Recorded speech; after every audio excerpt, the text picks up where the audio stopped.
अस्सलाम वालेकुम। मेरा नाम है आतिफुल्लाह और मैं आपको खुशामदीद करता हूँ इस नई वीडियो में। आज की इस वीडियो में लाइक डे 4 की वीडियो में मैं आपको सिखाऊंगा कि what is TCP IP model. जिस तरह की डे 3 की वीडियो में मैंने आपको समझाया था कि ओएसआई मॉडल हमारे पास क्या होता है, तो आज इस वीडियो में हम पढ़ेंगे कि टीसीपी आईपी और प्रोटोकॉल ये क्या होता है। और इस वीडियो में मैं आपको सिखाऊंगा कि टीसीपीआईपी मॉडल क्या है और इसके जो हमारे पास 4 एप्लीकेशन है वो मैं आपको ब्रीफली एक्सप्लेन करूंगा। हमारे पास कोई साइ मॉडल में हमारे पास जो लेयर्स थे वो 7 थे और इसमें हमारे पास जो है वो 4 लेयर है। तो आइए चलते हैं और स्टार्ट करते हैं। What is TCP/IP model? It is stand for Transmission Control Protocol or Inter Protocol, developed by APRANET। ये जो है ना APRANET की तरफ से डेवलप किया गया था, अमेरिका की तरफ से। Support client to client and peer to peer network.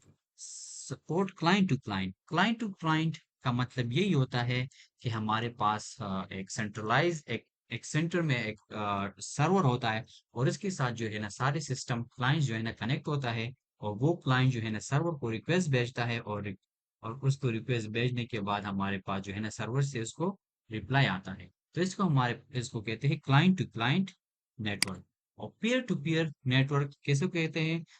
Peer to peer network इसको कहते हैं कि एक हमारे पास एक सेंट्रलाइज किस्म की नेटवर्किंग होती है। मसलन मैं आपको अभी मैं समझाता हूँ कि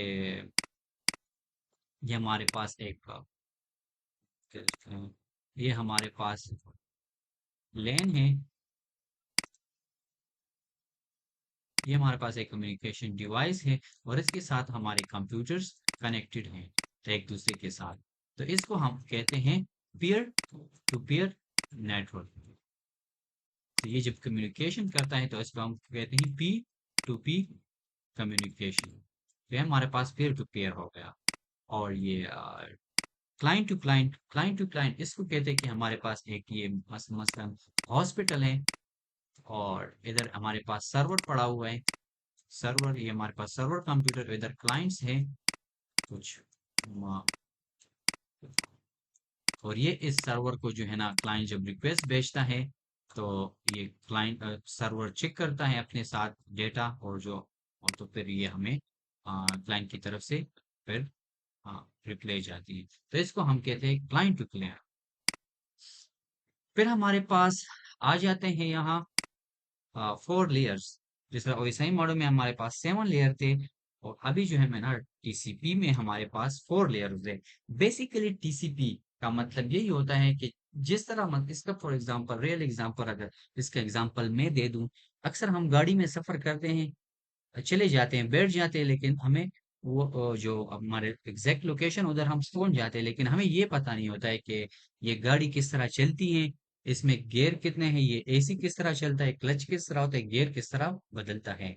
तो असल में यही होता है कम्युनिकेशन में। अक्सर हम तो कम्युनिकेशन कर लेते हैं लेकिन हमें ये पता नहीं होता है कि ये कम्युनिकेशन किस तरह होती है। तो इसमें हमारे पास 4 लेयर्स आ जाते हैं। Transport application layer, transport layer, internet layer और लिंक लेयर। इसका मैं आपको एक आसान सा एग्जांपल देता हूँ। हम्म, ये हमारे पास एक लैपटॉप हो गया। ये हमारे पास लैपटॉप हो गया। ये लैपटॉप हमने जो है ना एक वाईफाई की डिवाइस से कनेक्ट किया हुआ है। ये लैपटॉप हमने वाईफाई से कनेक्ट किया हुआ है और ये हमारे पास जो वायरलेस डिवाइस है ये हमने आईएसपी से कनेक्ट किया। आईएसपी क्या होता है हमारे पास? ये हमारे पास इंटरनेट सर्विस प्रोवाइडर होता है। ये हमें जो है ना सर्विसेज प्रोवाइड करते हैं। और ये वायरलेस जो है ना हमारे पास आप मसलन फॉर एग्जांपल स्टॉर्म फाइबर होगा या पीटीसीएल होगा, यही है, ठीक है। तो ये जब लैपटॉप कम्युनिकेशन करता है थ्रू नेटवर्क, तो हम यही जानेंगे कि ये किस तरह एक्चुअली किस तरह हमारे पास ये कम्युनिकेशन होता है, उसमें क्या क्या प्रोटोकॉल यूज होते हैं। तो मसलन फॉर एग्जांपल आप ये ले लें, हमारा एक लैपटॉप है और इसमें हमारे पास 4 लेयर्स है।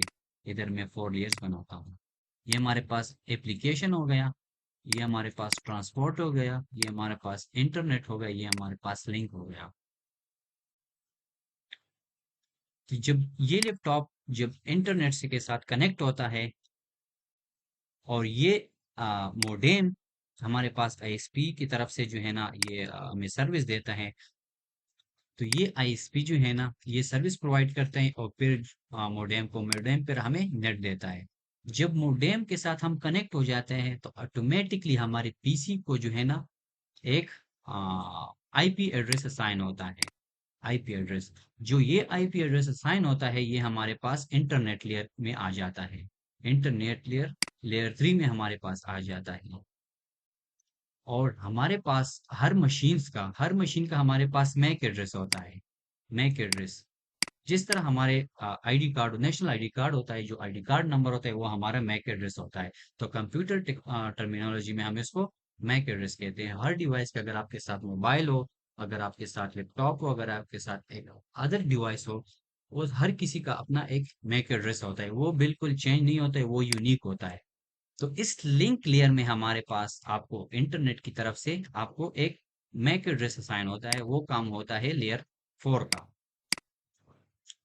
और फिर हमारे पास आ जाता है और दो रह जाते हैं, एप्लीकेशन लेयर और ट्रांसपोर्ट लेयर। एप्लीकेशन लेयर हमारे पास होता है जो एप्लीकेशन हम कम्युनिकेशन के लिए यूज करते हैं, जिस तरह हमारे पास हो गया फेसबुक, हो गया इंस्टाग्राम, हो गया गूगल, हो गया। तो ये हमारे पास आ जाते हैं एप्लीकेशन लेयर में। और ये एप्लीकेशन हम किस थ्रू यूज करते हैं? एच टी टी पी हो गया हमारे पास, एच टी टी पी या H T T P S या F T P, file transfer protocol. तो ये हमारे पास लेयर 1 में आ गया। और फिर आ जाता है ट्रांसपोर्ट। ट्रांसपोर्ट लेयर यही होता है कि जो चीज हम सेंड करते हैं, तो हमारे पास जो होते हैं ना, हर किसी चीज का पोर्ट नंबर होता है। तो ट्रांसपोर्ट लेयर का यही काम होता है कि वो जब हम मैसेज सेंड करें तो एग्जैक्ट लोकेशन जो सेंड करते हैं, तो वो हमारे पास कंट्रोल ट्रांसपोर्ट लेयर का काम होता है। तो इन बातों को जो है ना आप यही समझे कि ये हमारे पास एक कम्युनिकेशन जो हमारे पास नेटवर्क में होते हैं, तो वो इसी तरह होता है। तो फिर हमारे पास एक पैकेट जो है ना वो बन जाता है। तो ये आईएसपी के साथ हमारा जो है ना एक डीएनएस सर्वर होता है, डोमेन नेमिंग सिस्टम। इसमें हमारे पास मुख्तलिफ वेबसाइट्स होती हैं। अभी अब मतलब www, इसमें आप जो भी लिखते हो आपको आता है। इसमें हमारे पास फेसबुक भी होता है, इंस्टाग्राम भी होता है, मुख्तलिफ यूट्यूब भी होता है। तो इसी तरह जब हम अपने लैपटॉप से जब हम रिक्वेस्ट करते हैं through modem, through internet device, उस पे हमारे पास आ जाता है, हमारे पास उस मैसेज पे जो है ना एक सोर्स आईपी एड्रेस होता है और दूसरा हमारे पास इंटरनेट आईडी होता है, आईपी डेस्टिनेशन आईडी उसको हम कहते हैं। सोर्स आईपी हमारे पास अपनी डिवाइस पे जो आईपी एड्रेस होता है ना उसको हम कहते हैं सोर्स आईडी। और डेस्टिनेशन आईडी हमारे पास जो हम इधर से एक्सेस करते हैं कोई चीज भी, उसकी अपनी डेस्टिनेशन होता है। जब हम ये जो है ना मैसेज रिक्वेस्ट सेंड करता है मोडेम को, तो ये मोडेम पर आईएसपी को आईएसपी पर अपने डीएनएस में हमारे पास वो चेक करता है कि यार मुझे जो रिक्वेस्ट आया है लैपटॉप से, तो अपने साथ इधर चेक कर लेते हैं अपने डीएनएस में कि हाँ हमारे पास डीएनएस में है।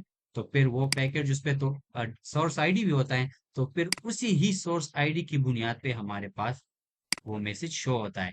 और ये सब काम जो है ना ये ऑपरेटिंग सिस्टम का काम होता है, ये हम नहीं करते हैं खुद कि ये हम सब डेस्टिनेशन सोर्स आईपी या अब मतलब ये हमारे पास 4 लेयर का काम ये हमारा नहीं होता है। ये हमारा जो है ना ऑपरेटिंग सिस्टम का काम होता है। ये ऑपरेटिंग सिस्टम खुद ही जो है ना कंट्रोल करता है। सिर्फ मैंने कि आपको यही समझाना था कि हमारे पास ये कम्युनिकेशन किस तरह होता है। अक्सर हम मैं खुद भी इसी तरह था कि मैं सब कुछ यूज करता था, लेकिन मुझे पता ये नहीं था कि हमारे पास कम्युनिकेशन किस तरह होता है। तो असल में हमारे पास कम्युनिकेशन जो रहते हैं ना उसकी प्रोटोकॉल जो यूज होते हैं हमारे पास वो यही 4 प्रोटोकॉल यूज होते हैं। तो बस इसी से हमारा जो है ना वीडियो भी खत्म इख्तिताम पजीर हो जाता है। और तो आप नेक्स्ट वीडियो के लिए मुझे इजाज़त देते हैं। और हाँ, आप मेरे चैनल को सब्सक्राइब करना ना भूलें। अपने निजी फ़ोन से भी जो है ना सब्सक्राइब करें और अपने दोस्तों के साथ भी शेयर करें। और अपने मतलब जितने भी फ़ोन है उससे मेरा चैनल को सब्सक्राइब करें। अब तक के लिए इतना ही काफ़ी है। नेक्स्ट वीडियो के लिए मुझे इजाज़त दे दें। अल्लाह हाफिज़।